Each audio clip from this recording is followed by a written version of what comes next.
Hello दोस्तों, नमस्कार। जय हिंद, जय भारत। तुलसी ब्लॉग में आप सभी का स्वागत है। और हमारा भाई से कहना है कि अभी तक हमारी वीडियो नहीं आई है, अब वीडियो आती रहेगी और बनी रही है तुलसी ब्लॉग में। आज का बहुत अच्छा सुहाना मौसम है। आज गणपति विसर्जन था। आज खूब छुट्टी का एंजॉय लिया है और उसके बाद में सभी भाई लोगों ने डांस भी किया, लेकिन मैंने नहीं किया।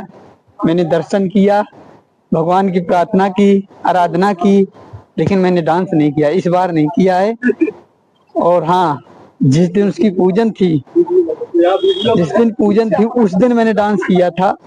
उस दिन डांस किया था पूरी कंपनी की हॉल में।